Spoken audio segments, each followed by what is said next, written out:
ہوا چراغ یہ گھر سے خدیر کے، روشن ہوا چراغ یہ گھر سے امیر کے، روشن ہوا چراغ یہ گھر سے امیر کے، جلتا رہے گا سائے میں پیران پیر کے، ذرا اچھے عمل کر کے دکھاؤ کملی والے کو، دکھاؤ کملی والے کو، یہاں ہر سانس میں کلمہ سناؤ کملی والے کو، سناؤ کملی والے کو، ذرا اچھے عمل کر کے دکھاؤ کملی والے کو، دکھاؤ کملی والے کو، خدا بھی ہے نبی بھی ہے وجود پنجتن بھی ہے، خدا بھی ہے نبی بھی ہے وجود پنجتن بھی ہے، تمہیں سب مل ہی جائے گا، مناؤ کملی والے کو، مناؤ کملی والے کو، ذرا اچھے عمل کر کے دکھاؤ کملی والے کو، دکھاؤ کملی والے کو،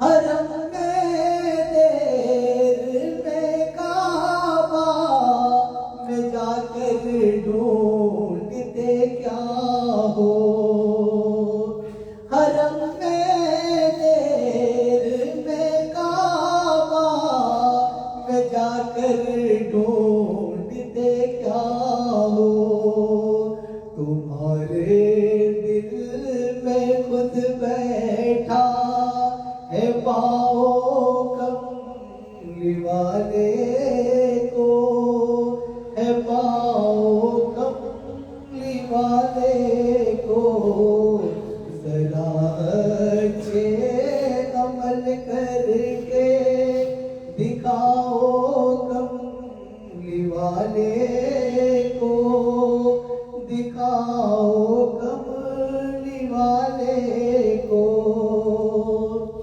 فرض کیا عرض کیا سمسو کمر بھی دیکھتے ہوں گے، فرض کیا عرض کیا سمسو کمر بھی دیکھتے ہوں گے، کہاں ہے ایسی صورت دیکھ آؤ کملی والے کو، کملی والے کو، ذرا اچھے عمل کر کے دکھاؤ کملی والے کو، دکھاؤ کملی والے کو،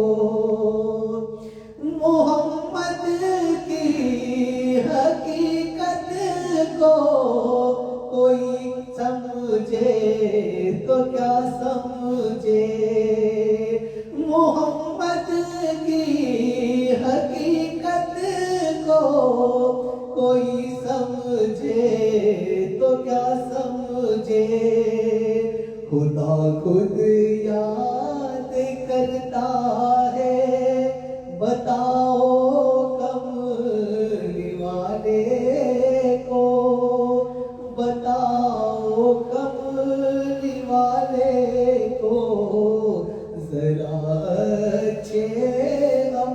کر کے دکھاؤ کملی والے کو، دکھاؤ کملی والے کو۔ اسی کملی کے اندر دونوں عالم ہے یہ پوسیدہ، اسی کملی کے اندر دونوں عالم ہے یہ پوشیدہ۔ ذرا کملی اٹھا کر دیکھ آؤ کملی والے کو، کملی والے کو۔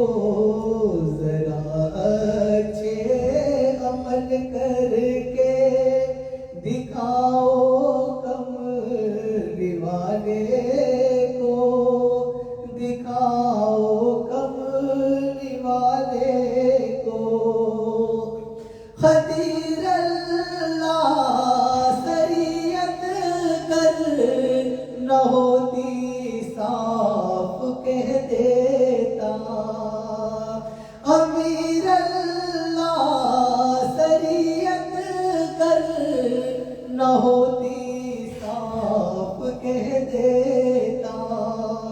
خدا سے اور آگے کہتے جاؤ کملی والے کو، کملی والے کو۔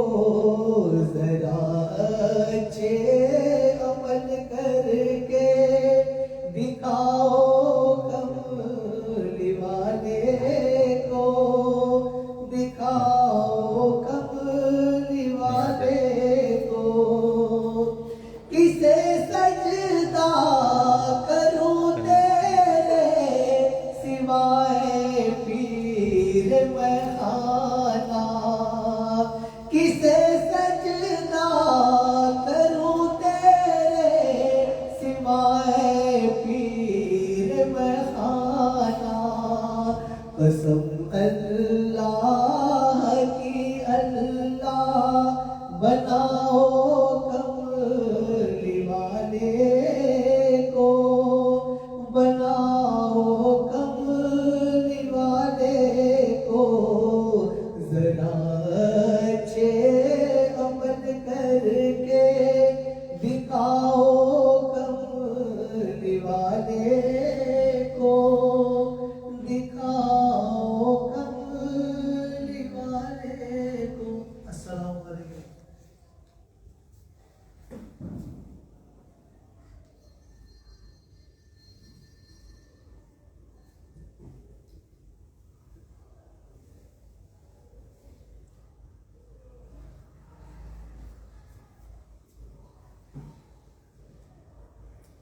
السلام علیکم ورحمۃ اللہ وبرکاتہ۔ وعلیکم السلام۔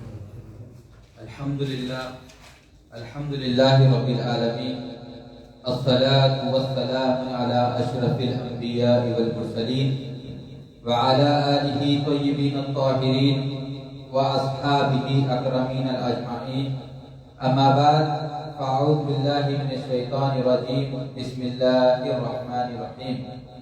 ان الذين يبايعونك انما يبايعون الله يد الله فوق ايديهم فمن نكث فانما ينكث على نفسه فمن اوفى بما عهد عليه الله فسيؤتيه اجرا عظيما۔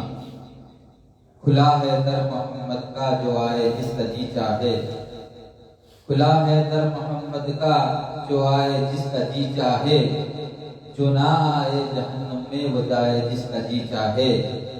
یہ فیض عام ہے کلمہ نبی کا دونوں عالم میں، یہ فیض عام ہے کلمہ نبی کا دونوں عالم میں۔ ذرا دل سے تو پڑھ کر آزمائے جس کا جی چاہے، ذرا دل سے تو پڑھ کر آزمائے جس کا جی چاہے۔ جیسا کہ آپ حضرات بخوبی جانتے ہیں کہ ہم نے پچھلی 2 نشستوں میں، پچھلے 2 وقت سے درس میں بیت کی اہمیت اور حفاظت پہ گفتگو کی، یعنی بیت کس کو کہتے ہیں، قرآن اور حدیث میں اس کا ذکر کہاں ہے، پھر جو مشائخین میں مروجہ جو بیت ہے، مشائخین کے پاس جو بیت ہے وہ کس طریقے سے آئی، اور یہ جو مشائخین کے پاس بیت ہے وہ قرآن اور حدیث کی اصل سے ہے، اس پر ہم نے گفتگو کی تھی۔ مختصر میں 2 منٹ آپ حضرات سے لے کر پچھلی آیت کو لے کر پھر بیت کی فائدت بتاتے ہوئے پھر کس طریقے سے آئی، صرف 2 منٹ میں لے کر پھر میں اپنے اس موضوع کو آگے بڑھا۔ آج کا میں نے موضوع یہ انتخاب کیا ہے کہ ہمارے یہاں سلسلہ قادریہ، عالیہ، خلفائیہ، خاص طور پر قدیریہ، یہ جو بیت ہے اس کی اہمیت کیا ہے اور اس کی حفاظت، اس کی خصوصیات کیا ہے۔ اگر آپ اس سلسلے میں بیت کرتے ہیں تو کن کن نعمتوں سے سرفراز ہوتے ہیں، انشاءاللہ اس موضوع پر آج ہم گفتگو کریں گے۔ پہلے قرآن کی میں نے جو آیت کریمہ تلاوت کی ہے اس کو اپنا موضوع سخن بنا کر میں آگے اپنی بات کو بڑھاتا ہوں۔ جیسا کہ اللہ تبارک و تعالیٰ نے قرآن مجید میں سورہ فتح، بار بار میں آپ حضرات کے سامنے یہ دلائل دیتے جا رہا ہوں، سورہ فتح آیت نمبر 10، سورہ فتح آیت نمبر 17، سورۃ التوبہ آیت نمبر 111، اسی طریقے سے عورتوں کے متعلق میں نے سورہ ممتحنات کی بھی دلیل دے دیا۔ اب میں نے جو آیت کریمہ تلاوت فرمائی ہے اس میں رب تبارک و تعالیٰ ارشاد فرماتا ہے ان الذین یبایعونک انما یبایعون اللہ، اے حبیب جو آپ کے ہاتھ پر بیعت کرتے ہیں۔ میں نے آپ حضرات کو پہلی نشست میں بتا چکا ہوں کہ بیعت کے معنی ہے خرید و فروخت، اور یہ بھی بتا چکا ہوں کہ کس چیز کی خرید و فروخت ہوئی، جیسا کہ سورہ توبہ کی آیت نمبر 111 جب عقبہ ثانیہ کا موقع آیا تو حضور پاک صلی اللہ علیہ وسلم نے صحابہ اکرام سے مال اور آپ کی حفاظت کے ذمے میں اور اپنی جانوں کے ذمے میں خرید و فروخت کی، یعنی تم اپنی جانیں دو اور میری حفاظت کرو، اللہ کو ایک جانو۔ تو صحابہ نے عرض کیا یا رسول اللہ صلی اللہ علیہ وسلم ہمیں اس کے بدلے کیا ملے گا؟ تو حضور نے فرمایا جنت۔ اور میں نے جو آیت کریمہ آپ تلاوت فرمائی ہے اس میں کہا گیا اجرن عظیم، اجر عظیم دیا گیا۔ تو کیا خرید و فروخت کرے؟ یعنی اللہ کی راہ میں اپنی جانوں کو دیے اور اس کے عوض اللہ اور اس کے رسول سے اجر عظیم حاصل کیا۔ جان دے دینے کا مطلب یہ ہے کہ ہم جو کچھ بھی اب کریں گے، جو کچھ بھی معاملات اب درپیش آئیں گے، ہمارے وہ تمام کے تمام اللہ اور اس کے رسول ہی کی راہ میں ہوں گے۔ یعنی بیعت سے مراد، بیعت کے اور ایک معنی نہیں ہے، بیعت کے معنی اطاعت، یعنی ہماری زندگی اب جو کچھ بھی گزری کی اطاعتی اللہ و اطیع الرسول، یعنی اللہ اور اس کے رسول کی اطاعت میں ہی گزریں گے۔ اور بیعت کے معنی یہ بھی بول دیا تھا کہ عہد و پیمان، یعنی ہم جو عہد اور پیمانہ آپ سے لے رہے ہیں، ہم جو آپ سے وعدہ کر رہے ہیں حبیب، انشاءاللہ اس وعدے پہ ہم برقرار رہیں گے۔ کیا وعدہ تھا؟ ہم اپنی زندگی، ساری زندگی آپ کے بتائے ہوئے راستے پر چلیں گے، آپ کے اسوائے حسنہ پر چلیں گے۔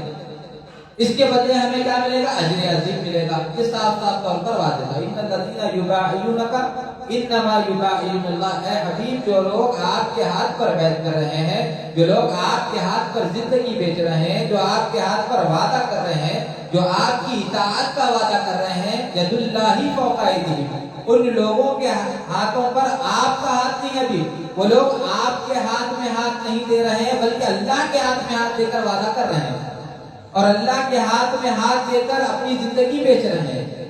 یعنی آپ کی اطاعت کا جو وعدہ کر رہے ہیں، آپ کی اطاعت میں حبیب، آپ کی اطاعت میں میری اطاعت ہے۔ ان الذین یبایعونک انما یبایعون اللہ ید اللہ فوق ایدیہم، ان لوگوں کے ہاتھوں پر میرا ہاتھ ہے، فوقا میرا ہاتھ ہے، اے حبیب آپ کا ہاتھ نہیں بلکہ میرا ہاتھ ہے۔ فمن نکث فانما ینکث علی نفسہ فمن اوفى بما عهد عليه الله فسيؤتي اجرا عظيما۔ صحابہ تو وعدہ کر رہے ہیں، صحابہ تو اپنے ہاتھ میں ہاتھ لے کر وعدہ کر رہے ہیں اگر کوئی پلٹ جائے پھر جائے یعنی اطاعت کرنے کا وعدہ کر رہے ہیں، جان و مال عزت و آبرو کا وعدہ کر رہے ہیں، میری راہ میں نچھاور کریں گے، میری راہ میں لٹائیں گے، مگر پیٹ پھیر کر اگر چلے جائیں گے تو کیا ہوگا؟ فمن اوفى بما عهد اليه الله ان الذين يبايعونك انما يبايعون الله يد الله فوق ايديهم فمن نكث فانما ينكث على نفسه. تو ان کا وبال جو پیٹ پھیر کر چلے جائیں گے، جو وعدہ خلافی کریں گے، ان کا وبال ان کے نفسوں پر ہوگا. نفس مراد زندگی ہو سکتی ہے، نفس مراد مال ہو سکتا ہے، نفس مراد اولاد ہو سکتی ہے، نفس مراد جان ہو سکتی ہے. یعنی حبیب جو وعدہ خلافی کریں گے صرف ان کا وبال ان کی جانوں پر نہیں، ان کی اولادوں پر بھی ہوگا، ان کی مال پر ہوگا. یعنی ساری زندگی جو نعمت رب کی طرف سے عطا کی گئی ان تمام نعمتوں کا نام نفس کہا گیا. ان تمام نعمتوں کا جو ہے نا سروناش ہو سکتا، ان تمام نعمتوں کا جو ہے نا خاتمہ ہو سکتا. ان کا وبال ہر چیز پر ہوگا، صرف نفس پر. نفس سے مراد ہر چیز ہے. ومن اوفا، جو لوگ وعدہ پورا کریں گے تو استقامت سے ڈٹے رہیں گے، اجرن عظیما، ان کو اجر عظیم عطا کیا بہت بڑا ہے. یعنی دین اور دنیا کی تمام نعمتوں سے رب تبارک و تعالیٰ ان کو نوازے. تو مختصر انداز یہ کہ یہ قرآن مجید کی آیت اور اس کا موضوع اس پر یہ تھا.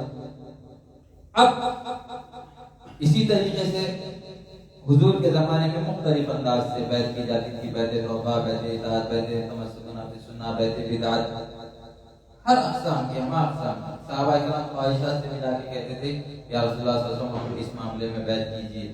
عورتیں جا کر حضور پاک صلی اللہ علیہ وسلم سے فرمائی یا رسول اللہ صلی اللہ علیہ وسلم بیعت فرمائی. اور رب تبارک و تعالیٰ کا حکم ہوا یا ایھا النبی اذا جاءکم المؤمنات یبایعنک، اے حبیب جب آپ کی بارگاہ میں عورتیں آئیں تو بیعت کیا کرو. کس معاملے میں؟ جھوٹ نہیں بولے گی، زنا نہیں کرے گی، اپنے لڑکوں کو پیٹوں میں نہیں مارے گی، یا پیدا ہونے کے بعد ان کا قتل نہیں کرے گی، ان معاملات کا. یعنی مختلف انداز. اب حضور پاک صلی اللہ علیہ وسلم سے متصل تھی یہ بات، یہ حضور سے خصوصیت. جب صحابہ کا زمانہ آیا، جب سیدنا ابوبکر صدیق کا زمانہ آیا، جب حضرت عمر فاروق یا عثمان غنی یا حضرت علی مرتضیٰ کا زمانہ آیا، تو اس زمانے میں بھی جو خلیفہ ہوا کرتے تھے، جیسا کہ حضرت ابوبکر صدیق ہے تو حضرت ابوبکر صدیق نے بھی بیعت کی. یعنی صحابہ مختلف اوقات پر آ کر کبھی جہاد کا مسئلہ ہوتا، جن میں جانا تو بیعت جہاد کے لیے آتے، بیعت کرتے. اسی طریقے سے حضرت عمر فاروق کے زمانے میں بھی صحابہ اکرام نے بیعت توبہ کی یا تابعین نے بیعت توبہ کی. اسی طریقے سے حضرت عثمان غنی کے زمانے میں بھی ہوئی. پھر حضرت علی کے زمانے میں بہت زیادہ بیعتیں ہوئی. کئی حضرات جو ہے نا جنگِ صفین کے موقع پہ ایسے معاملات کے جو حضرت علی مرتضیٰ شیر خدا کے ہاتھ پہ بیعت کیے. تو اس بات سے اس تاریخ، اس کو البدایہ والنہایہ نے ابن کثیر نے البدایہ والنہایہ میں تحریر فرمایا، تاریخ خلفاء راشدین میں جلال الدین سیوطی نے ارشاد فرمایا، اور تاریخ کی تمام کتب میں ہے. تو پتہ چلا کہ یہ صرف بیعت کا معاملہ جو تھا حضور سے متصل، حضور کے لیے نہیں تھا. یعنی ان کے بعد جو منزل خلافت پر پہنچے، یعنی رشد و ہدایت ان کو ملی، جو اچھے پیمانے پر تھے، تو وہ صحابہ کرام نے بھی بیعت کی دیگر مختلف صحابہ سے یا تابعین سے. یعنی صحابہ نے تابعین سے لی، تابعین نے تبع تابعین سے لی. یہ تمام معاملات آپ کو تواریخ کی کتابوں میں ملے گا، جیسا کہ میں نے بول دیا البدایہ والنہایہ دیکھ سکتے ہیں. تو پتہ چلا کہ حضور کے زمانے میں بھی بیعت ہوتی تھی، صحابہ کے زمانے میں بھی بیعت ہوتی تھی، تابعین کے زمانے میں بھی بیعت ہوتی تھی، تبع تابعین کے زمانے میں بھی بیعت ہوتی تھی. پھر جب تبع تابعین بیعت دینا شروع کرے تو مشائخ کے بعد بھی رائج ہو گئے، جس طریقے سے 4 پیر 14 خان بادے، جیسا کہ حضرت علی مرتضیٰ شیر خدا نے بیعت لینے کے لیے خلافتیں عطا کی تھی. جیسا کہ پہلے حکومت کے ساتھ خلافت ہوا کرتی تھی، خلافت کے ساتھ امامت ہوا کرتی تھی، جیسا کہ ابوبکر صدیق تھے، پھر عمر فاروق تھے، عمر فاروق کے بعد عثمان غنی، عثمان غنی کے بعد علی مرتضیٰ، پھر علی مرتضیٰ کے بعد حضرت امام حسن. پھر اس کے بعد خلافت جو حکومت بنی خلافت کی الگ ہو گئی. پھر جو امامت اور خلافت تھی طریقت کی، وہ حضرت امام حسین کے ذریعے سے، امام زین العابدین یا حسن بصری کے ذریعے یا عمیر بن زیاد کے ذریعے، یہ جو ہے طریقت کی خلافت جو ہے آگے. جیسا کہ میں نے معراج کا وہ مخصوص واقعہ بھی آپ حضرات کے سامنے گفتگو کر چکا ہوں، میں طویل نہیں لینا چاہتا۔ جیسا کہ وہ جو خرقہ مبارک حضور کو ملا تھا جبرائیل کے ذریعے، پھر وہ جبرائیل علیہ السلام نے کچھ مخصوص سوالات کیے تھے، پھر وہ جو خرقہ مبارک ہے حضرت علی مرتضیٰ شیر خدا کو دیا گیا، پھر حضرت علی مرتضیٰ شیر خدا نے 13 حضرات کو روایت میں آتا، بعض روایت میں 11 حضرات کو آتا۔ یہ جو پوری حدیث ہے میں پچھلے ویڈیوز میں بھی میرے موجود ہے، آپ حضرات سننا چاہے تو سن لے سکتے۔ آج کی جو خصوصیت ہے،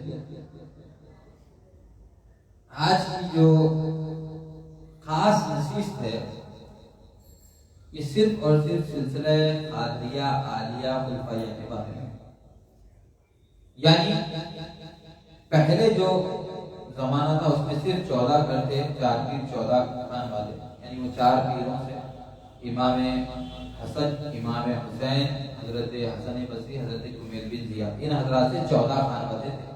انہی 14 خان والوں کے اندر جو ہے بیعت ملا کرتی تھی، یا کوئی صاحب سمجھ ہے یا صاحب حکمت ہے تو اس کو جو ہے نا ساری بن کے جب خانقاہ میں آتا اس کی تربیت کر کر خلافت سے بھی نوازا جاتا، تو وہ صرف 14 گھرانے تھے۔ بعد میں جیسا کہ مشہور تواریخ میں ہے، ایک زمانہ دراز ہو گیا، لوگ جوب در جوب اسلام میں آنا شروع ہو گئے، ہندوستان کی طرف اسلام آ گیا، اسی طریقے سے ہر طرف ایران، عراق، ہر طرف اسلام پھیل گیا، تو لوگ بھی زیادہ ہونے شروع ہوئے، مشائخین کے خاندان بھی زیادہ بننا شروع ہوئے، جس کے تحت مشہور و معروف 4 جو ہے سلاسل کے 4 مشہور ائمہ ہیں، جس میں حضرت سیدنا شیخ عبد القادر جیلانی سلسلہ قادریہ کے لیے مقبول اور معروف ہے۔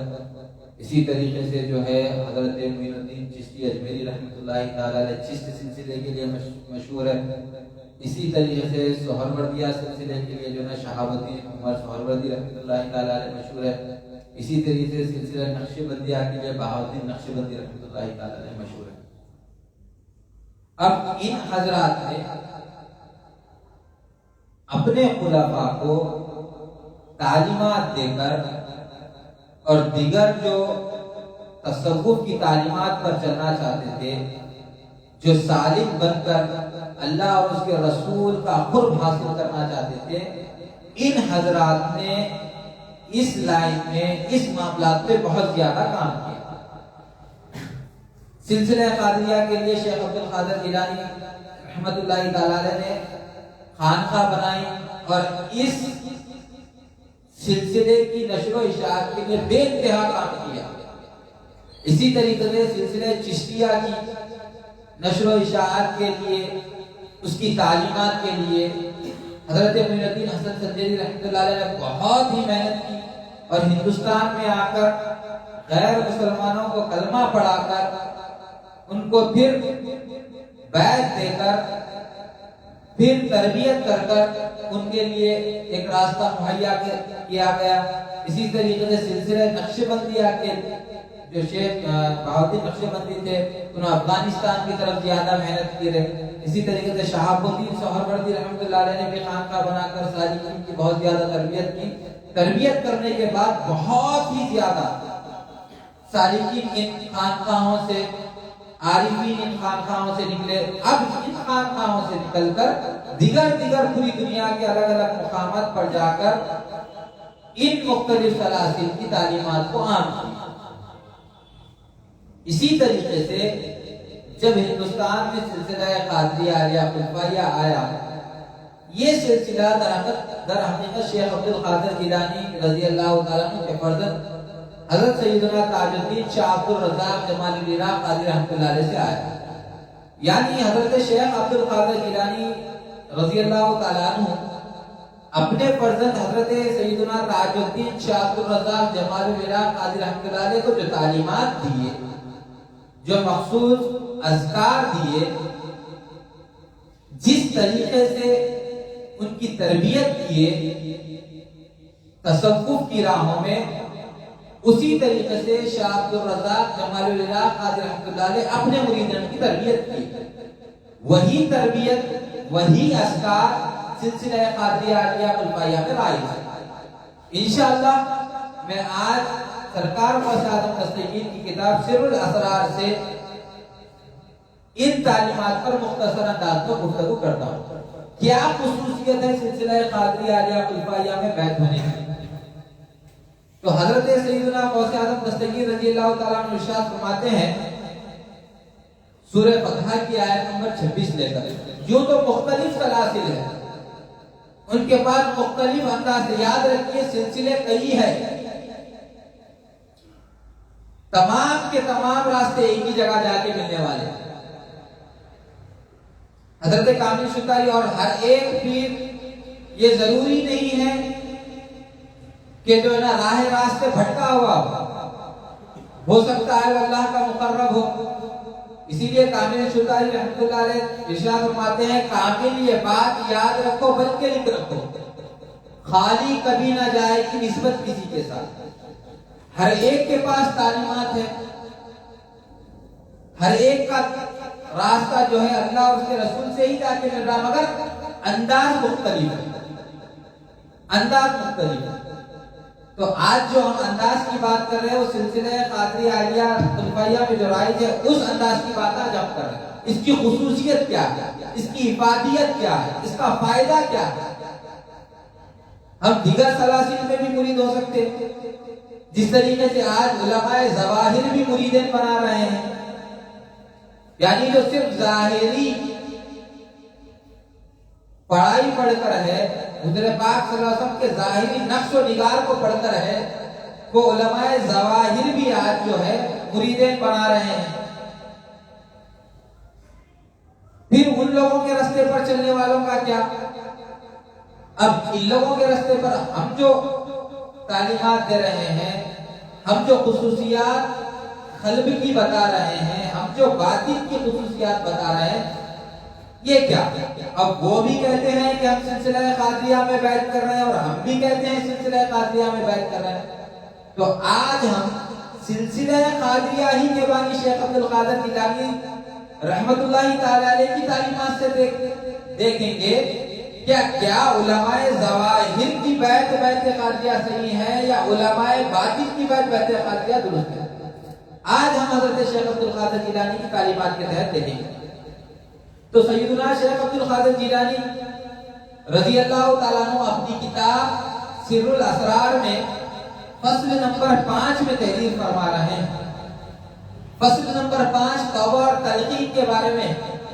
تو سیدنا شیخ عبد القادر جیلانی رضی اللہ تعالیٰ عنہ توبہ اور تلقین کے تحت ایک آیت کو اپنا موضوع سخن بناتے ہوئے فرما رہے ہیں وَأَلْزَمَهُمْ كَلِمَةُ التَّقْوَى، سورہ فتح کی آیت نمبر 26 ہے، اور انہیں استقامت بخش دی گئی تقوی کے کلمے پر،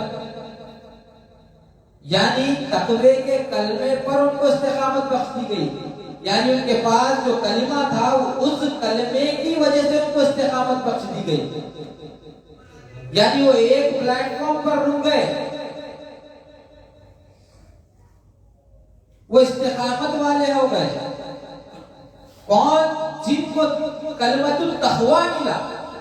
اب یہ کلمۃ التقویٰ کیا ہے؟ ہم اپنی بات نہیں کریں گے، حضرت سیدنا شیخ عبد القادر جیلانی کیا فرما رہے ہیں وہ دیکھتے ہیں۔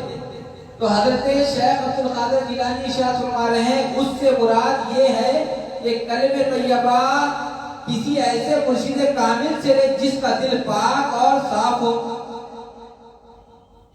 اور اس دل میں اللہ کے سوا کسی اور کا بسر نہ ہو، یعنی ان کا قلب جو ہو وہ بالکل پاک ہو، یعنی آئینے جیسا ان کا قلب ہو، یعنی ان کے آئینے میں اگر کچھ نظر آئے تو ما سوا اللہ کے کچھ نہ نظر آئے۔ حضرت سیدنا شیخ عبد القادر جیلانی رحمۃ اللہ علیہ ارشاد فرمایا کہ ان کا قلب ایسا قلب ہو جیسے آئینہ دار قلب ہو۔ اب اسی کے تحت حضرت سیدنا شیخ عبد القادر جیلانی اپنی ہی کتاب کے اندر سر الاسرار میں ارشاد فرماتے آئینے کا جیسا قلب کیا ہے بھائی؟ تو بخاری شریف کی حدیث کتاب الایمان میں المؤمن مرآۃ المؤمن، ایک مومن دوسرے مومن کا آئینہ ہے، تو اس میں دو مومن۔ حضرت سیدنا شیخ عبد القادر جیلانی فصل نمبر 7 میں ارشاد فرما رہے ہیں روحوں کے بیان کے اندر کہ ایک مومن سے مراد خود مومن ہے اور دوسرے مومن سے مراد رب ہے. رب تو ایک مومن وہ ہو گیا جس کا قلب ہے اور دوسرا مومن وہ ہو گیا جو آئینے کی طرح وہ رب ہے. یعنی قلب کے اندر رب دکھائی دینا, یعنی مومن کا جو قلب ہونا وہ آئینے کی طرح ہونا. جب تجلیات پڑے قلب پر تو اس کی تجلی جو رب کی ہے وہ قلب پر پڑنا, اب قلب میں دکھائی دے گا رب کا جلوہ. اسی لیے کہا گیا قلوب المومنین عرش اللہ, مومن کا جو قلب ہے, مومنین کا قلب وہ عرش الہی ہے. یعنی جب تجلی مومن کے قلب پر پڑتی ہے تو وہ مومن کے قلب پر جو تجلی پڑتی ہے وہ تجلی وہ رب کی تجلی. جیسا کہ ہم بولتے ہیں بھائی آئینے میں کوئی چیز دیکھے تو ایک ہے یہ, اور جو آئینے میں نظر آ رہا عکس ہے, مگر عکس بھی حقیقت کا پردہ ہوتا. اسی طریقے سے رب کا جلوہ جب قلب پر نظر آتا ہے تو قلب میں کس کی تصویر نظر آئے گی؟ میں نہیں بلکہ شیخ عبد القادر جیلانی ارشاد. اسی طریقے جب حضرت سیدنا علی مرتضیٰ شیر خدا ارشاد فرماتے ہیں کہ میں اس کی عبادت نہیں کرتا جس کو میں نے نہیں دیکھا, میں اس کی عبادت کرتا ہوں جس کو میں نے دیکھا. کیسے دیکھا؟ جس تیرے میں سے آئینے پر وہ تجلی پڑی تو آئینے کو دیکھا. جیسا کہ مقولہ ہے ہمارے پاس, تکنی مقولہ ہے بھائی گھر میں بچہ شہر میں ڈھیل ہو رہا تو قلب میں دیکھو, قلب میں. تو بہرحال ہم آگے بڑھتے ہیں. اس سے مراد حضرت شیخ عبد القادر جیلانی ارشاد فرماتے ہیں اس دل میں اللہ کے سوا کسی اور کا بسر نہ ہو, اور اس سے مراد وہ کلمہ نہیں. اب سنیے, جیسا کہ ہر ایک کلمہ پڑھتے رہتا لا الہ الا اللہ محمد رسول اللہ, لا الہ الا اللہ محمد رسول اللہ. سیدنا شیخ عبد القادر جیلانی ارشاد فرما رہے ہیں کہ اس سے مراد وہ کلمہ نہیں جو عوام الناس کی زبان پر جاری ہوتا ہے. سبھی تو پڑھتے کلمہ طیبہ لا الہ الا اللہ, وہ کلمہ نہیں جو عوام الناس کے قلبوں پر جاری ہے, عوام الناس کی زبانوں پر جاری ہے, وہ کلمہ نہیں. پھر کون سا کلمہ؟ تو آپ ارشاد فرماتے ہیں اگرچہ عوام اور خواص کے کلمے کے الفاظ تو ایک جیسے ہیں, وہ بھی لا الہ الا اللہ محمد رسول اللہ پڑھتے, اور خواص جو اللہ کے مقربین ہوتے ہیں, جو خانقاہوں سے تعلق رکھتے ہیں, سلسلہ قادری عالیہ خلفائیہ سے تعلق رکھتے ہیں, وہ بھی وہی کلمہ پڑھتے. کیا باوا کیا ملا, سب کچھ کلمہ پڑھتے, آپ بھی وہی کلمہ دیے. سبھی لا الہ الا اللہ محمد رسول اللہ پڑھتے, آپ بھی وہی لا الہ الا اللہ محمد رسول اللہ دیے. شیخ عبد القادر جیلانی ارشاد فرما رہے ہیں غوث پاک, حالانکہ عوام اور خواص, خواص سے مراد صادقین جو خانقاہوں میں آ کر بیعت کیے ہیں, ان کے الفاظ بھی لا الہ الا اللہ, عوام روڈ پہ چلنے والا بھی لا الہ الا اللہ محمد رسول اللہ پڑھ رہا ہے, خواص بھی لا الہ الا اللہ محمد رسول اللہ پڑھ رہے ہیں. دونوں کے الفاظ ایک جیسے ہیں. جن کو خدشہ پیدا ہوتا, ڈاؤٹ پیدا ہوتا, بھائی وہ بھی وجہ کلمہ ہم بھی وجہ کلمہ, تو اس کا جواب شیخ عبد القادر جیلانی دے رہے ہیں. حالانکہ عوام اور خواص دونوں کے الفاظ تو ایک جیسے ہیں, لیکن ان کے معنی میں بہت زیادہ فرق ہے. معنی میں فرق ہے, کیونکہ دل توحید کا بیج جب کسی زندہ دل سے عکس کرتا ہے تو وہ بھی زندہ ہو جاتا ہے. یعنی ایک زندہ دل, کون ہے زندہ دل؟ جس کا قلب روشن ہو گیا ہے اللہ کے نور سے, وہ زندہ دل. جب اس کا بیج لے کر ہم خود بولیے تو زندہ دل کا جب بیج بو گیا ہمارے قلب کے اندر, تو ہمارا قلب بھی زندہ ہو جائے گا.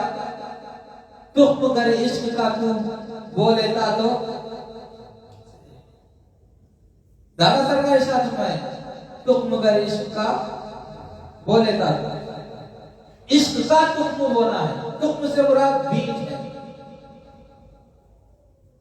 وہ مشہور جو ہے کبیر داس کا دوہا بھی ہے کہ بیج ببل کا بوئے تو آپ کہاں سے کھائے. تو تم ایک روشن قلب سے جب کلمہ ہی نہیں لے تو تمہارا قلب کہاں سے روشن ہو سکتا؟ تو یہاں پہ مراد ایک روشن قلب سے آپ جو بیج لے رہے ہیں، آپ بیج سے مراد کیا کلمہ طیبہ ہے؟ آپ جو بیج لے رہے ہیں، جیسا کہ اللہ تبارک و تعالیٰ سورہ ابراہیم میں ارشاد فرمائے، دادا ارشاد فرمائے، دیکھ لکھا ہے سورہ ابراہیم میں، دیکھ حقیقت کلمے کی، الکلمۃ طیبۃ کشجرۃ طیبۃ اصلها ثابت وفرعها فی السماء۔ کلمہ طیبہ ایک پاک درخت ہے جس کو لے کر حضرت پروان پیر رحمۃ اللہ تعالی علیہ نے وہ شجر بنایا۔ تو کلمہ پاک، کلمۃ طیبۃ کیا ہے؟ یہی کلمہ طیبہ ہے۔ اصلها ثابت، یعنی اس کا بیج جو ہے قلب میں ہے، ثابت ہے۔ وفرعها فی السماء، اس کی جو شاخیں ہیں آسمان میں۔ تو یہ بیج اگر بونا ہے اپنے قلب کے اندر تو روشن دل والے مرد سے یہ بیج حاصل کرنا پڑے گا۔ جس کا قلب روشن نہ ہو، جس کا قلب ضلالت میں ہو، جس کا قلب گمراہی میں ہو، اگر تم اس کا بیج لے کر اگر بولیں گے تو آپ کا بھی قلب بجھ جانے والا ہے، آپ کے قلب میں بھی ظلمت۔ تو شیخ عبد القادر جیلانی رحمۃ اللہ علیہ ارشاد فرماتے ہیں، کیونکہ دل توحید کا بیج جب کسی زندہ دل سے اخذ کرتا ہے تو وہ بھی زندہ ہو جاتا ہے، اور ایسا بیج کامل بیج بن جاتا ہے، اور ایک لاکھ مکمل بیج کبھی نہیں اگ سکتا۔ اسی لیے کلمہ توحید کے بیج کا تذکرہ قرآن کریم نے دو جگہ ارشاد فرمایا ہے۔ ایک سورۃ الصافات میں آیت نمبر 35 کے اندر، ایک تو ظاہری قول کے ساتھ ہے، یعنی یہ ظاہری، جیسا کہ آج جو ظاہر طور پر اپنے ہاتھ میں ہاتھ دے کر لوگوں علماء ظاہر کے ہاتھ میں ہاتھ دے کر جو بیعت دے رہے ہیں، ان کے بارے میں ارشاد فرمایا سورہ صافات میں، اذا قیل لهم لا الہ الا اللہ، قال زبان سے جو کہتے ہیں اس کو قال کہتے ہیں، جب انہوں نے کہا جاتا ہے کہ انہیں کوئی معبود اللہ کے سوا نہیں ہے تو وہ کہہ دیتے ہیں یہ زبان سے، اب خاص دل سے۔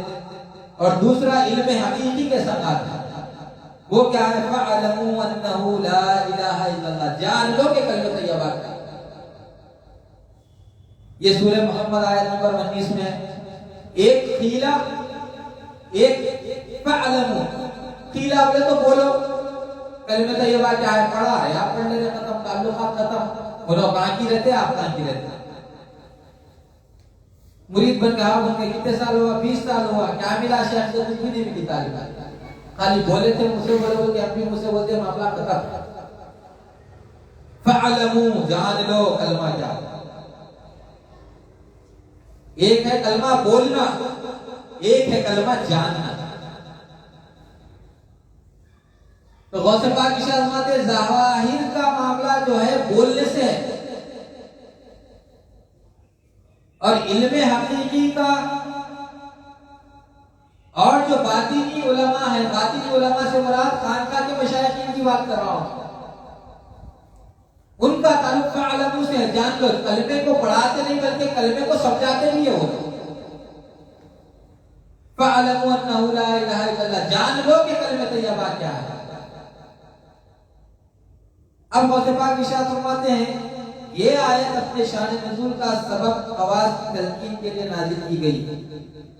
اب یہاں پہ ایک حدیث لاؤں گا جو سلسلہ قادریہ خلفائیہ کی اشعار پر، اس کی تعلیمات پر ایک مکمل دلیل ہے۔ اس حدیث پاک کو شیخ عبد القادر جیلانی اپنی کتاب سر الاسرار میں فصل نمبر 5 میں یاد رکھیں۔ غوث پاک ارشاد فرماتے کہ ذکر کا حصہ رہنا اور حدیث نقل کر رہے ہیں، اور حدیث بھی ایسی حدیث ہے، اس حدیث میں آنے والے دونوں بھی اونچے درجے کے، ایسے ویسے کو نہیں۔ تو شیخ عبد القادر جیلانی فرماتے ہیں یہ آیت اپنے شان نزول کے سبب خواص کی تلقین کے لیے نازل کی گئی ہے۔ یہ آیت کہیں نازل کرے جو خانقاہوں کو جا کر جو علم باطنی حاصل کرتے ان کے واسطے خاص طور پہ یہ آیت نازل کی گئی۔ اب کیسا ہے نا ذکر، خالی منہ سے لا الہ الا اللہ لا الہ الا اللہ لا الہ الا اللہ لا الہ الا اللہ ایسا، اب دیکھیے غوث پاک ارشاد فرماتے ہیں کہ ذکر کیسا ہے، اس کے شان نزول کے تحت اب غوث پاک ارشاد فرماتے گستان شریعت میں ہے، غوث پاک کی دلیل دے رہے، غوث پاک کے الاسرار میں دلیل دے رہے کہ گستان شریعت میں ہے۔ سب سے پہلے جس شخص نے بارگاہ نبوت میں قربت ترین آسان اور افضل راستے کی تمنا ظاہر کی تھی وہ سیدنا علی مرتضیٰ شیخ خدا۔ اس بات کا اندازہ لگا حضور کی بارگاہ میں سیدنا شیخ حضرت علی مرتضیٰ شیخ خدا گئے اور عرض کرنے لگے مجھے رب کا اگر قرب حاصل کرنا ہے تو سب سے آسان افضل ترین راستہ بتائیے۔ میں انشاءاللہ مختصر یہ سنا کہ پھر آگے اس کا جو حاشیہ بھی پڑھ کے آپ حضرت کا پوری ہے۔ تو حضرت علی مرتضیٰ شیخ خدا نے حضور کی بارگاہ میں سب سے افضل ترین، سب سے جلد قربت حاصل کرنے کا اور سب سے آسان طریقے کی تمنا ظاہر کی حضرت علی مرتضیٰ شیخ خدا نے۔ تو نبی کریم صلی اللہ علیہ وسلم نے وحی کا انتظار فرمایا۔ غور کرنا شان نزول ہے کون سی آیت کا؟ سورہ محمد آیت نمبر 19 فَعَلَمُوا أَنَّهُ لَا إِلَهَ إِلَّا اللَّهُ کیوں نازل ہوئی؟ جان لو کہ کلمہ طیبہ کو جان لو، جیسا کہ دادا سرکار ارشاد ہمارے توحید کا دعویٰ آسان، ہر ایک جنا توحید کی دعوت دے رہا ہے، اہل حدیث بھی اپنے آپ کو میں توحیدی ہوں بول رہا، تبلیغی بھی اپنے آپ کو توحید بول رہا، میں توحیدی ہوں بول دیا، ہر ایک بول رہا۔ توحید کا دعویٰ آسان ہے، توحید سمجھنا جاننا پہچاننا مشکل، توحید کا دعویٰ آسان ہے، توحید سمجھنا مشکل ہے۔ جو خود کو نہیں سمجھا اپنا قدرت کا سمجھنا مشکل ہے۔ کلمے کو جو سمجھا مومن ہے، پڑھنے والا نہیں سمجھنے والا۔ کلمے کو جو سمجھا فَعْلَمُوا أَنَّهُ لَا إِلَهَ إِلَّا اللَّهُ، کلمے کو جو سمجھا مومن ہے، کلمے کو جو نہ سمجھا کافر ہے۔ کیا پیر کوئی سمجھے کلمہ، ایک لا کا سمجھنا مشکل ہے، ایک لفظ لا۔ تو اسی کے تحت سورہ محمد کی آیت نمبر 19 کیوں نازل ہوئی؟ جب حضرت علی مرتضیٰ شیخ خدا حضور کی بارگاہ میں جا کر عرض کرے میں اللہ کا مقرب بننا چاہ رہا ہوں، سب سے افضل اور سب سے آسان طریقہ میرے کو بتاؤ، تو حضور خاموش ہو گئے۔ کس وجہ سے؟ تاکہ اللہ کی طرف سے کوئی وحی آ جائے تو میں راستہ بتا دوں۔ تو وہی نازل ہوئی فَعَلَمُوا لَا إِلَهَ إِلَّا اللَّهُ، جان لو کہ کلمہ کیا ہے۔ تو اللہ کے اگر آپ مقرب ہونا چاہتے ہیں، اللہ کے نزدیک ہونا چاہ رہے ہیں، تو کلمہ طیبہ کو پڑھو مت، کلمہ طیبہ کو جانو کہ کلمہ کیا ہے۔ سب تو پڑھا رہے کلمہ، مولوی بھی پڑھاتے ہیں لا الہ الا اللہ محمد رسول اللہ پڑھو بولے، مگر خانقاہوں میں کلمہ سمجھایا جاتا ہے۔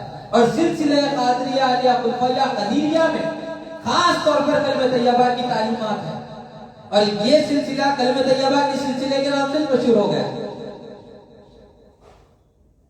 تو دادا سرکار نے بھی ہر اپنے کلام کے اندر کلمہ طیبہ کی تعلیم دی۔ آپ کا پہلا کلام بھی میری رگ رگ کلمہ بولے رہے، میری نس نس کلمہ بولے رہے، ایک ایک کلمے کا ایک ایک راز بیان کرنا۔ ناسد ملکت جبرت جا کر لا اٹھاؤ سیاہت پا کر کلمے کو سمجھا رہے ہیں،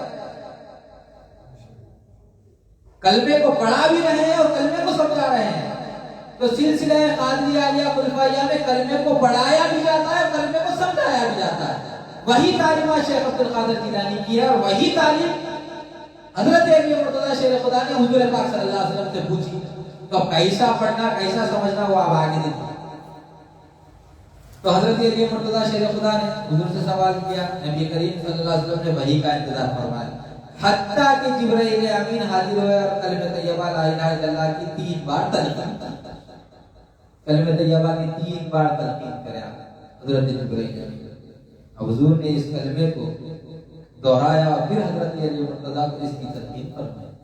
حضور بھی دہرایا کلمہ لا الہ الا اللہ محمد رسول اللہ، پھر اسی طریقے سے حضرت علی مرتضیٰ شیخ خدا بھی دہرایا۔ اچھا کیسا دہرایا، یہ بھی ہونا کس طریقے سے دہرایا؟ تو چلیے میں آپ کو اس کی مکمل حدیث سنا دیتا ہوں۔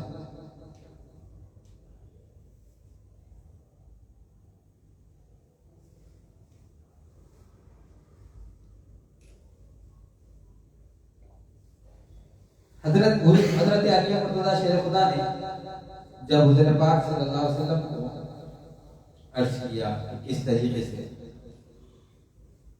کلمہ طیبہ کی تلقین کی گئی، کس طریقے سے تلقین کی گئی، اب میں حاشیہ پڑھوں.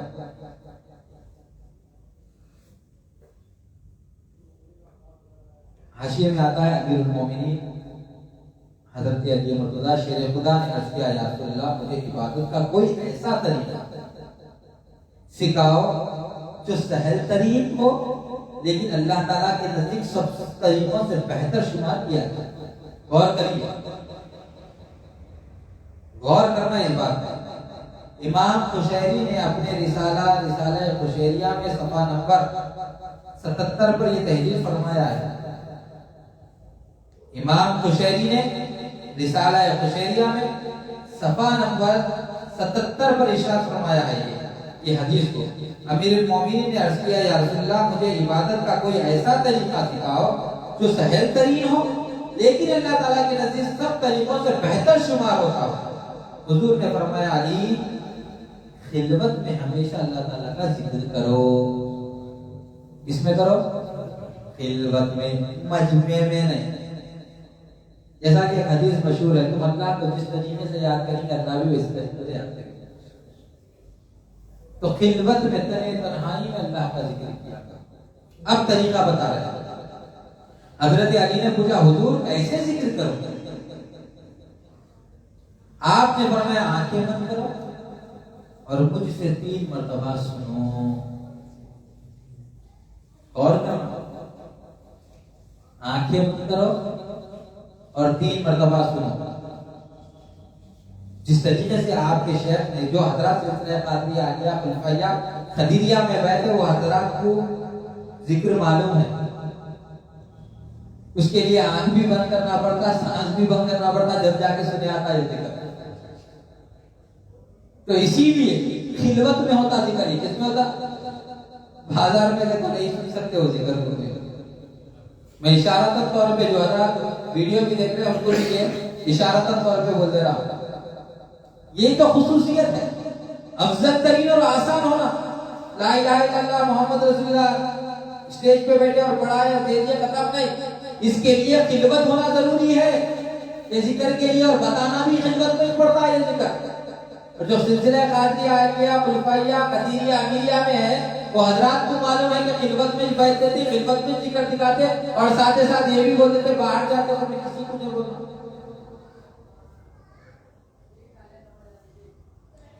تو حضور آنکھیں بند کروا دیے اور بولے غور سے سنو. اگر زبان سے پڑھتے تو آنکھیں کھلے بھی رکھ کے ڈائریکٹ بھی سن لے سکتے تھے کانوں سے.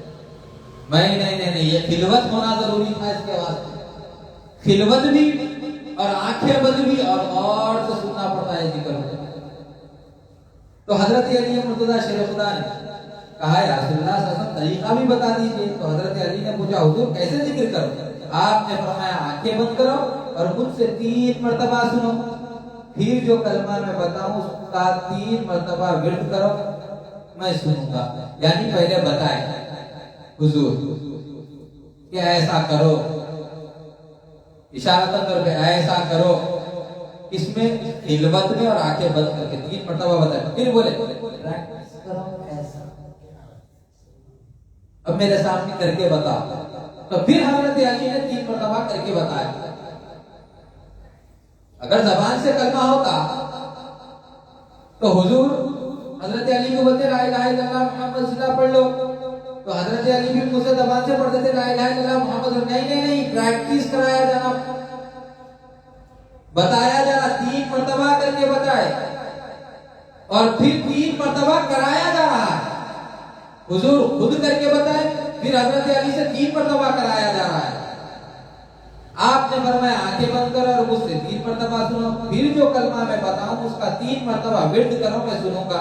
حضرت علی نے آنکھ بند کر کے 3 مرتبہ کلمہ طیبہ لا الہ الا اللہ کا ورد فرمایا. پھر حضرت علی سنتے رہے. پھر حضرت علی نے لا الہ الا اللہ کا آنکھ بند کر 3 مرتبہ ورد کیا اور حضور سنتے رہے. یعنی حضور نے کلمہ طیبہ کی تلقین خلوت میں کی اور ایک عجیب ڈھنگ سے کی. اور خود بھی 3 مرتبہ کرے اور سامنے والے حضرت علی کو بھی 3 مرتبہ کر کے پریکٹس کرے. اگر زبان سے ہوتا تو حضرت علی تو عربی میں ماہر تھے، مدینہ تو عربی تو آتی تھی، بولتے تو بول دیتے تھے، نہیں اس کو پریکٹس کرانا اور جانا ہوتا. جیسا کہ جو سلسلہ قادریہ ابوالفیاء میں ہے وہ حضرات کو معلوم ہے. تو یاد رکھیے آپ کا جو ذکر ہے سلسلہ قادریہ ابوالفیاء کا، یہ علماء ظواہر کا زبان سے دیا ہوا گیا ذکر نہیں ہے. یہ وہ مخصوص ذکر ہے، یہ وہ آسان ذکر ہے، یہ افضل ترین ذکر ہے جس کو اللہ تبارک و تعالیٰ نے جبرائیل امین کے ذریعے حضور کو دیا گیا. حضور نے حضرت علی کو خدا کو عطا کیا. یہ وہ ذکر ہے، یہ صرف اور صرف خلوت میں دیا جاتا ہے، جلوت میں نہیں ہوتا. یہ ذکر خلوت میں دیا جاتا ہے. یہ ذکر، یہ وہ ذکر ہے، یہ افضل ترین ذکر ہے. اسی لیے سلسلہ قادریہ عالیہ کی احمد اور اہمیت اور افادیت کچھ اور ہے. یعنی سلسلہ قادریہ عالیہ ابوالفیاء میں کلمہ پڑھایا نہیں جاتا بلکہ کلمہ سمجھایا جاتا ہے. اور کلمہ سمجھانے کا طریقہ وہی طریقہ ہے جو طریقہ مصطفی ہے، جو حضور کا بتایا ہوا طریقہ ہے، جو حضرت علی مرتضیٰ کو سکھایا گیا. یہ وہی طریقہ ہے، یہ وہی طریقہ ہے جس طریقے پہ حضرت شیخ عبد القادر جیلانی رضی اللہ تعالیٰ عنہ چلے. اور حضرت شیخ عبد القادر جیلانی نے اپنے چہیتے ہوئے تھے حضرت تاج الدین شاہ عبد الرزاق جمال الحق قادری کا نام. یہ وہی ذکر ہے، یہ وہی طریقہ ہے، یہ وہی کلمے کی تعلیمات ہے جو خصوصاً طور پر باطل کا باطل ہم تک پہنچے. یہ وہی طریقہ ہے. یہ ہم ہمارے سے نہیں بول رہے بلکہ شیخ عبد القادر جیلانی کی کتاب گواہ ہے، سر الاسرار، اس کا فصل نمبر 5 گواہ ہے جس میں شیخ عبد القادر جیلانی تحریر فرماتے ہیں. تو یاد رکھیے علماء ظواہر سے تو آپ کو کلمہ مل رہا مگر وہ حال والا ہے. اگر حال والا کلمہ چاہیے تو سوائے اہل باطن کے کسی اور کے پاس نہیں مل سکتا. خاص طور پر سلسلہ قادریہ عالیہ ابوالفیاء میں وہ کلمہ ہوتا ہے. تو بہرحال اب حدیث پاک میں آتا ہے، میں اپنی بات کو مختصر کر رہا ہوں. حدیث پاک میں آتا ہے حضرت حضور پاک صلی اللہ علیہ وسلم ارشاد فرماتے ہیں اعداء اعداء النفس التي بين الجنب. اور اس سے پہلے حضور پاک صلی اللہ علیہ وسلم کی حدیث مبارکہ مشہور حدیث مبارکہ ہے رجعنا من الجهاد الاصغر الى جهاد الاكبر.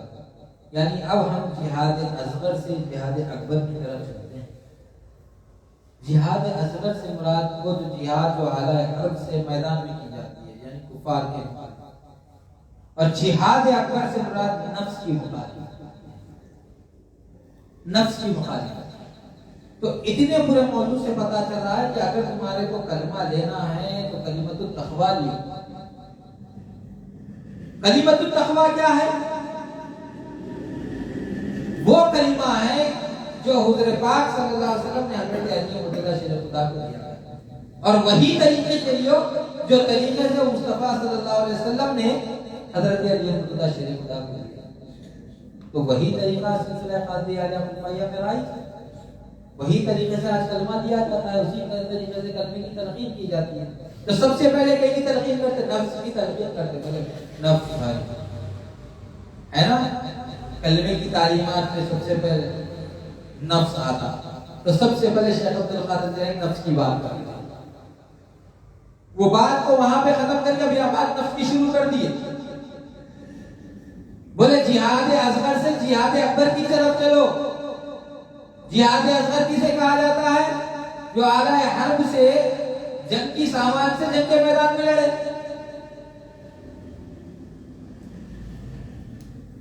جہاد اکبر وہ ہے جو اپنے اندر چھپے ہوا ہے اپنے نفس سے لڑنا. اب اپنے نفس سے لڑو، نفس کا مقام ہوتا ہے. تیرا سب سے بڑا دشمن تیرا اپنا نفس ہے جو تیرے پہلو میں ہے، تیرے پہلو ہے. تو اس وقت تک اللہ تعالیٰ کا کامل محبت حاصل نہیں کر سکتا جب تک اپنے اندر نفس امارہ، نفس لوامہ، نفس ملہمہ کو شکست نہ دے. یعنی تمام نفسوں کو شکست دینے کے بعد تو منزل پہ پہنچے.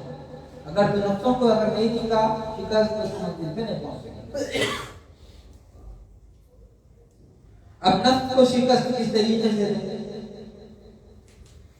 نفس کو شکست کس طریقے سے دیں؟ یعنی اس کے اندر کئی طریقے کے نفس ہے، نفس امارہ، نفس لوامہ، نفس ملہمہ کو شکست دینا ہے۔ جب تک اس کو فاش نہیں کریں گے نفسوں کو تو منزل مقصود تک نہیں پہنچیں گے۔ نفس شکست کھا گیا تو گویا تو اخلاق ذمیمہ سے پاک ہو گیا، یعنی نفس کو شکست دیں گا، نفس کی منزل سے پرے ہوں گا تو اب کہاں پہنچیں گا؟ میری مراد اخلاق حیوانیہ، مثلا کھانے پینے سونے میں زیادتی، لغو بیلو گفتگو، اخلاق سبیہ، مثلا غصہ، گالی گلوچ کرنا، جھگڑنا، یہ تمام نفس میں آیا ہے۔ یعنی شیطان جیسے اخلاق، مثلا جھوٹ بولنا، حسد رکھنا، کینہ وغیرہ، تمام چیز اس کے اندر آ گئی، یہ اخلاق ذمیمہ کہلاتے ہیں۔ یہ تمام نفس سے تعلق رکھتے ہیں اور بدنی ہو یا قلبی۔ جب انسان ان اخلاق ذمیمہ سے پاک ہو جاتا ہے تو اس وقت وہ گناہگاروں سے واقعی گناہوں سے پاک ہو جاتا ہے اور اس کا شمار متطہرین اور توابین میں گنا جاتا ہے۔ جیسا کہ اب دیکھیے شیخ عبد القادر جیلانی کو تقوی، کلمۃ التقوی جو ہے کسی روشن قلب سے لینا۔ روشن قلب کون ہے؟ اس روشن ذکر والے کون ہیں؟ پھر اس کی ایک حدیث بیان کر دیے، کیا بیان کر دیے؟ جس طریقے سے رسول اللہ صلی اللہ علیہ وسلم نے حضرت علی مرتضیٰ شریف خدا کو ذکر کیا، ویسا ذکر رہنا، ویسے معاملات نہ دینا۔ پھر اب انہیں کیا کرنا؟ جب سے پہلے پھر اس کے پاس گئے، پہلے تو یہ تحقیق کر لیا کہ ایسے کے پاس کلمہ لینا ہے، اب کیسا دیتا انہیں کلمہ وہ طریقہ بھی بتا رہے، تمہارے نفس کو پاک کرنا، کیسا پاک کرنا تمہارے نفس کو وہ بتاتے ہیں۔ اخلاق رذیلہ، یہ جتنے بھی اخلاق حسد، کینہ، کبڑ، یہ تمام کے تمام چیزوں کو پاک کر دینا۔ پاک کر دیا تو آپ کیا آئے تھے؟ توابین میں سے ہو جاتے ہیں، متطہرین میں سے ہو جاتے ہیں، یعنی پاکی حاصل کر لیتے ہیں اور توبہ کا، جیسا کہ اب میں بتا رہا ہوں کیسا سلسلے میں اپنے رائے، یا اللہ میرے آنکھوں کو پاک رکھ بری چیزوں سے دیکھنے سے، یا اللہ میرے کانوں کو پاک رکھ بری چیزیں سننے سے۔ یہ وضو کرایا جا رہا ہے، یہ وضو کرایا جا رہا ہے، یعنی توبہ کرا کر ہمیں توابین اور متطہرین میں بنایا جا رہا ہے۔ ایسے کہ ہاتھ میں ہاتھ دے کر توبہ کیا جائے، جو پہلے سے روشن قلب ہو اور توابین اور متطہرین میں سے ہو، جو طاہر بھی نہیں ہے، متطہرین میں سے نہیں ہے، جو توابین میں سے نہیں ہے، جو ہر وقت اپنی انانیت میں رہتا ہے، جو ہر وقت اپنی واہ چاہتا ہے، وہ ہر وقت اپنی ظاہری علم کو بتانا چاہتا ہے، جو اپنی تقریروں کے قہقہے لگانا چاہتا ہے، جو اپنی تقریروں کو بڑا بتانا چاہتا ہے، اپنے خاندان کو بڑا بتانا چاہتا ہے اور بتاتا ہے کہ میں اس خاندان سے ہوں، میں اس خاندان سے ہوں، یہ طاہرین، متطہرین اور توابین میں سے ہو ہی نہیں سکتا۔ طاہرین اور متطہرین اور توابین میں سے وہی ہو سکتا ہے جو ہمیشہ اپنے آپ کو ذرہ سمجھے، جو کبھی انانیت میں نہ ہو۔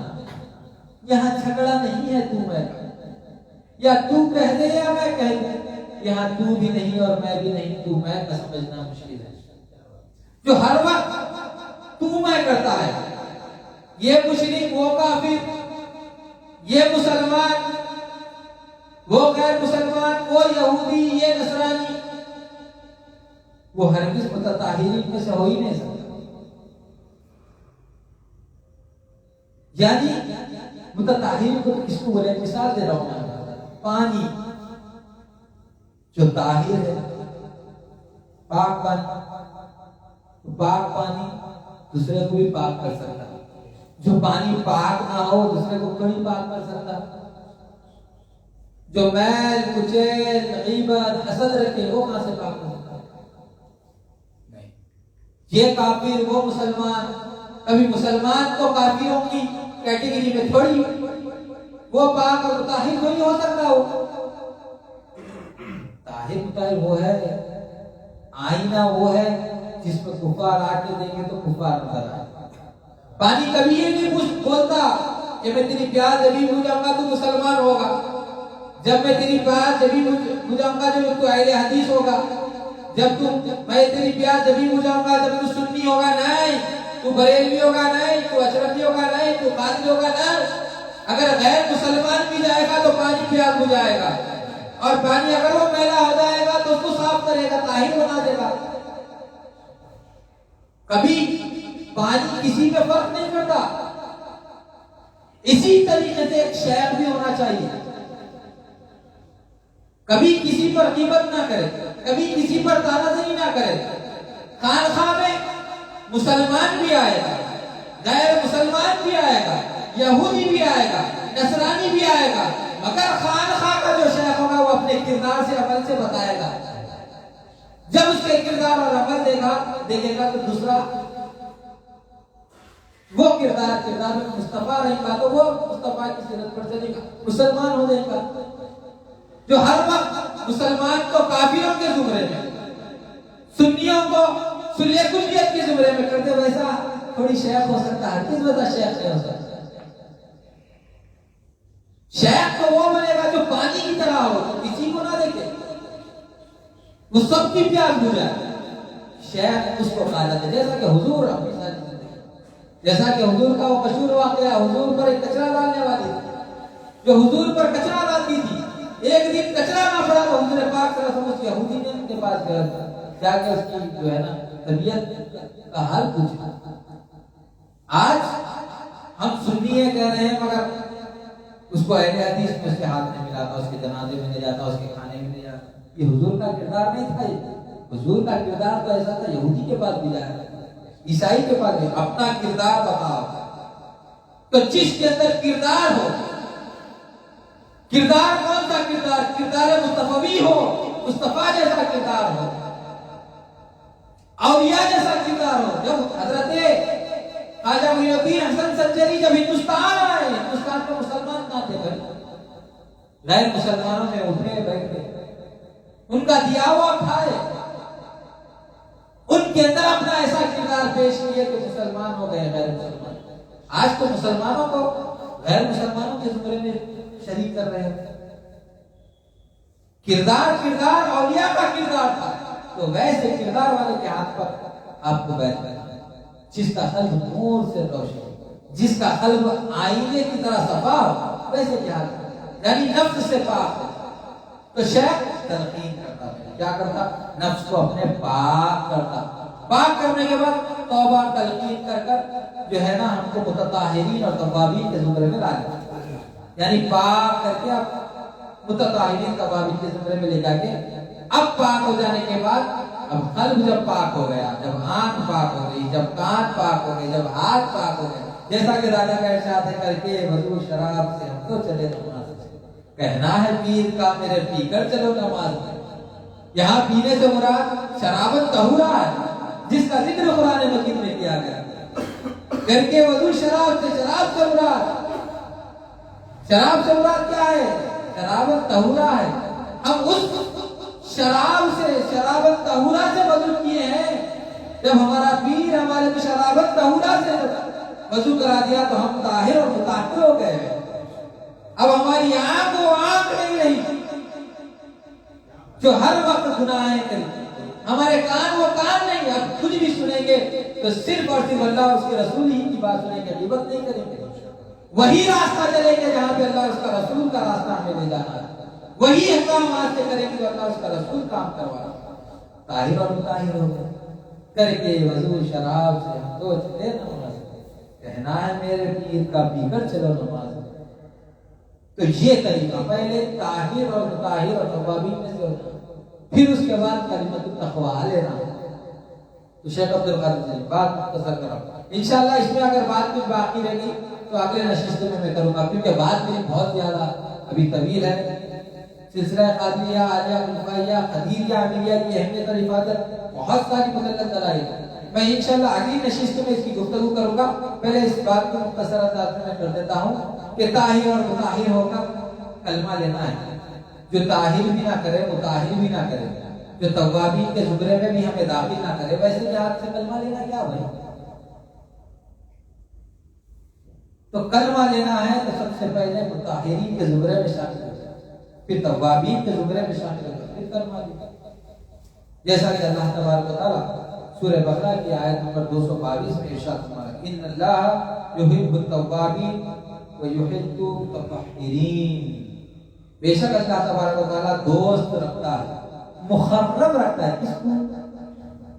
توبہ کرنے والا جو طاہر ہے، گناہوں سے پاک ہو گئے، وہ مخرب رکھتا ہے، جو طاہرین اور توابین ہیں وہ اللہ مخرب رکھتا ہے۔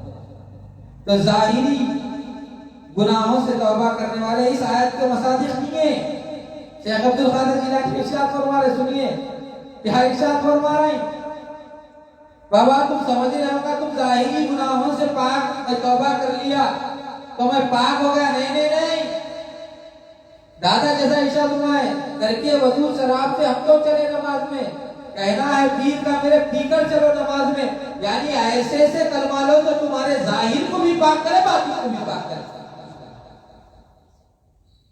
ظاہر بھی پاک ہونا، باطن بھی پاک ہونا۔ تو اس کے زمرے میں، اس توابین اور متطہرین کے زمرے میں یہ جو آیت کریمہ نازل ہوئی، اس سے مراد ظاہری توبہ، ظاہری پاکی حاصل کرنے والے نہیں، جیسا کہ امام الائمہ امام اعظم ابو حنیفہ رضی اللہ عنہ تابعین میں سے تھے، کئی صحابہ کا دیدار، پھر بھی آپ کو رہبر کی ضرورت پیش ہے۔ امام مالک آپ بھی ائمہ میں سے تھے، پھر بھی آپ کو رہبر کی ضرورت پیش ہے۔ اب جب رہبر ملا، اب غور کریے میری بات، جب ان فقہا کو رہبر ملا تو انہوں کو اسی منزل پہ پہنچے۔ حضرت امام اعظم کا فتویٰ ہے کہ ایک ہتھیلی کے اتنا یا ایک ہتھیلی سے کم،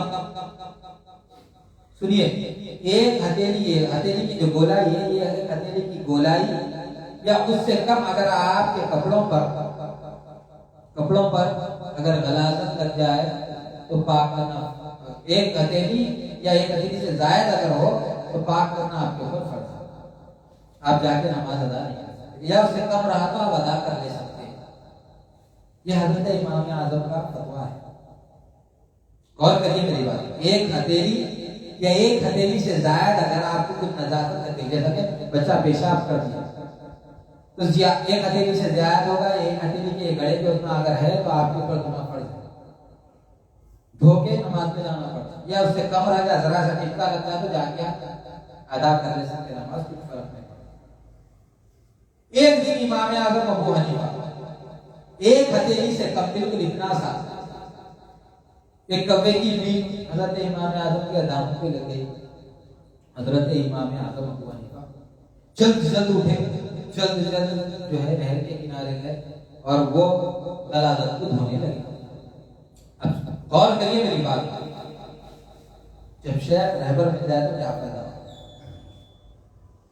امام اعظم ابو حنیفہ جلد اٹھ کے گئے، وہ ایک بھی نماز ہو جا سکتی تھی نا، کوئی چھوٹا سا رہا تو نماز ہو جاتی، غلام ہے۔